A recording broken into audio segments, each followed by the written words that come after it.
Assalamualaikum warahmatullahi wabarakatuh. Kembali lagi dengan saya Adlian Jefiza di mata kuliah Dasar Elektronika.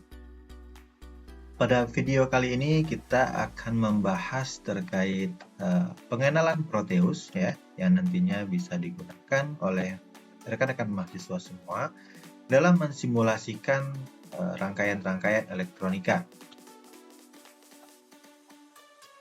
Nah, adapun sebagai pembukaan awal ya, sekedar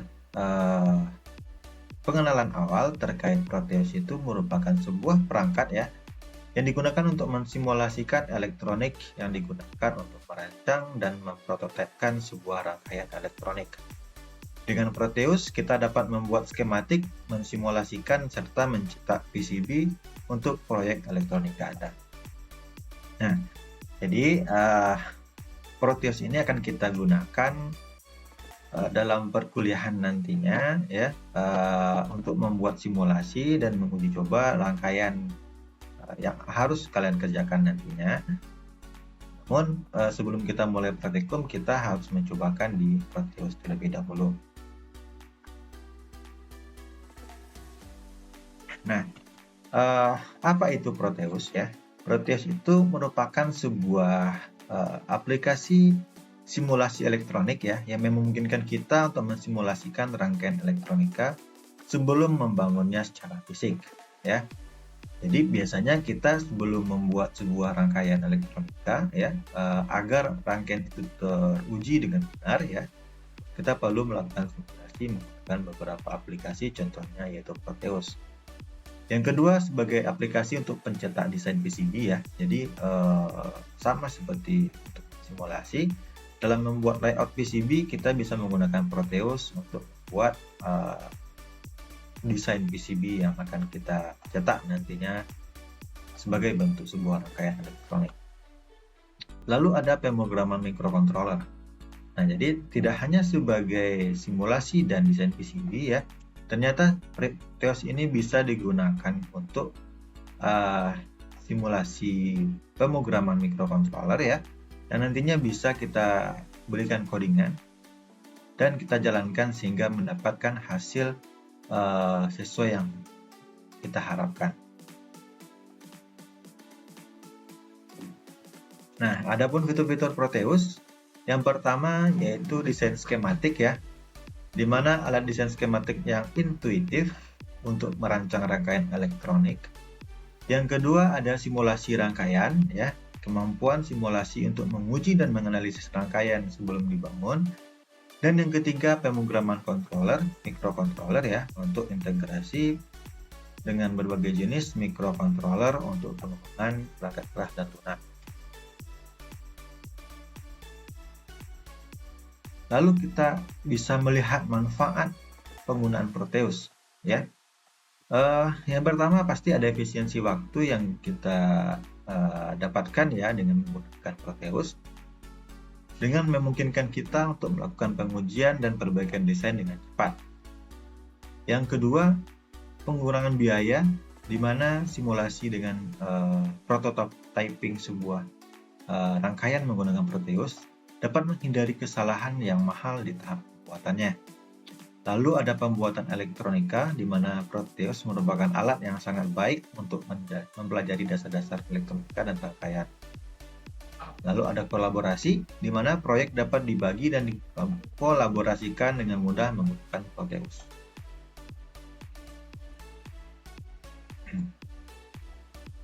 Lalu aplikasi Proteus dalam bidang elektronika. Yang pertama yaitu untuk desain rangkaian ya. Lalu ada pemrograman, desain PCB dan edukasi elektronika. Pasti semuanya ini berkaitan dengan bagaimana kita membuat simulasi rangkaian ya. Dengan kita create sebuah rangkaian, lalu kita ujikan, simulasikan. Dari rangkaian kita buat, kita bisa membuat layout PCB-nya dan bisa digunakan untuk edukasi elektronika. Nah, untuk cara penginstalannya ya bisa kita unduh dalam website resmi Proteus ya, ataupun nanti akan saya sharekan linknya pada grup WhatsApp kita. lalu install secara mudah dan dijalankan aplikasinya. Nah, untuk antarmuka dari Proteus ini ada beberapa antarmuka yang bisa kita gunakan ya. Yang pertama ada workspace-nya yang merupakan tampilan luas. Ada komponen yang bisa kita gunakan untuk memilih komponen, dan ada toolbar untuk fitur-fitur yang bisa kita gunakan sebagai pengujiannya. Nah, contoh-contoh dari proyek yang menggunakan Proteus itu misalkan ada kontrol motor DC dengan menerapkan IC driver motor. Contoh lain ada rangkaian sensor suhu, ya simulasi sensor suhu dan tampilan suhunya. Antarmuka LCD, pemrograman dan simulasi LCD, ada sistem alarm sederhana dan cangkang sistem alarm dengan sensor dan aktuator, dan masih banyak aplikasi-aplikasi lain yang bisa kita gunakan dalam membuat simulasi rangkaian elektronika.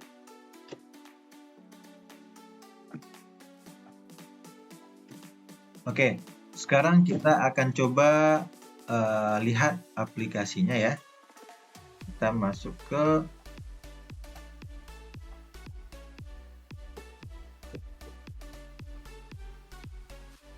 Oke, ini merupakan tampilan dari Proteus, tampilan awalnya, di mana di sini ada start ya untuk membuka project-project yang sudah kita buat atau maupun membuat project yang baru. Lalu ada ini informasi terkait Proteus yang kita gunakan. Sedangkan di sini ada ini new file, ini open, save.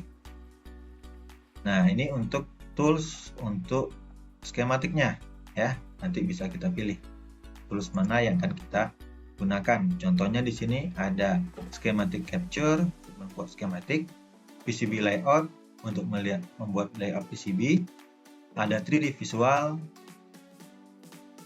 sini ada design explore dan lain sebagainya. Oke, sekarang kita akan coba membuat masuk ke bagian pembuatan skematik. Ya, kita buka new project, ini bisa kita tulis. Coba satu ya, jadi kita akan bikin project sederhana saja dengan mengambil new project. Ini kita ambil untuk ukuran size-nya ya, kita ambil default saja. Lalu untuk PCB layout-nya ini kita tidak bikin layout PCB, kita khusus bikin skematik terlebih dahulu ya. Lalu kita next dan finish. Nah, ini merupakan workspace yang diberikan ya, area kerja yang diberikan oleh Proteus bagi kita untuk mendesain PCB-nya. Kita bisa pilih komponen-komponen di sini ya, di bagian kiri ya. Misalkan di sini ada komponen mode ya, itu bisa kita pilih komponennya. Contohnya komponennya resistor. Nah, maka akan muncul jenis-jenis resistor yang bisa kita gunakan di sini. Kita coba aja pilih resistor yang sederhana saja. Oke. Nah, maka sudah muncul di sini tulisan resistor dan bisa kita drag ke tengah ya. Seperti itu. Untuk nilai resistornya bisa kita modifikasi ya dengan klik nilainya, dan kita rubah, misalkan kita ganti menjadi 220 ohm. Satunya sudah ohm, jadi kita bisa oke-kan saja. Oke. Itu untuk penggunaan komponen mode. Contoh lain misalkan kita mau mengambil transistor. Nah, di sini ada berbagai macam jenis transistor ya. Bagian di sini adalah kategorinya, misalkan analog IC, modeling primitif, ya, transistor dan sebagainya. Optoelektronik juga ada ya. Jadi kita coba ambil yang transistor, ya. Di sini ada subkategori juga, ada bipolar, genetik, JFET, MOSFET dan lain sebagainya. Di bawah juga ada manufakturnya, bisa kita gunakan, misalkan dari diode ya, lalu Fairchild, Infineon. Nah, bisa kita pilih salah satu produser pembuatan transistornya. Contoh di sini kita coba ambil NPN ya, transistor NPN. Oke, dan nanti kita bisa drag ke sini. Oke. Selanjutnya di sini ada junction. Nah, ini untuk membuat hubungan wiring dari komponen-komponennya. Lalu ada wire label, ini untuk memberikan label ya, label pada wiringnya. Lalu ada yang biasa kita gunakan yaitu ini juga ada probe ya, probe mode, ada generator mode ya. Di sini juga ada grafik mode. Contohnya kita gunakan misalkan analog. Nah, untuk melihat sinyal analog ya, misalkan untuk digital juga bisa kita gunakan, atau kedua-duanya, atau frekuensi juga bisa kita lihat. Oke, seperti itu ya. Ini kita hapus kembali. Oke, lalu di sini juga ada saya pilihkan yang lain. Ini ya, generator. Ini misalkan sinyal DC, ada sinus, ada pulse ya. Jadi ada banyak pilihan yang bisa kita gunakan di sini.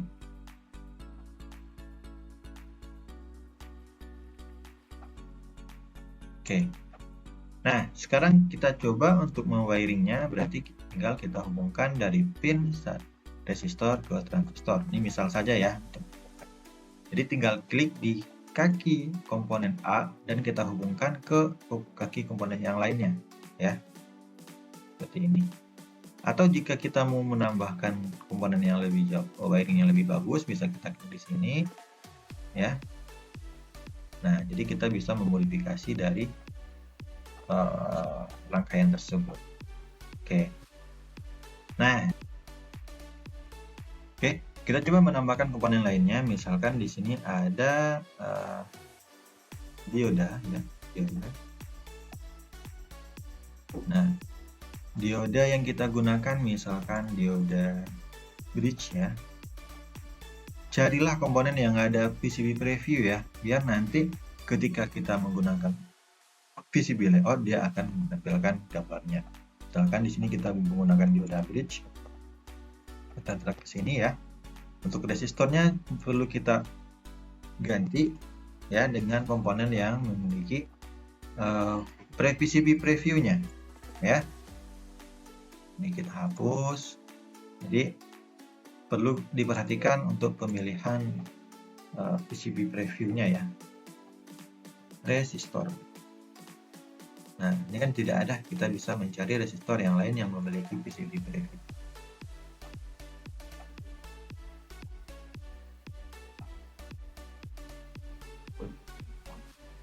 Contohnya di sini resistor 10 watt ya. Kita wiring di sini dengan nilai resistannya 100.000. Oke, lalu kita wiring ya, kita wiring asal saja biar nanti ketika kita mencoba menghubungkan di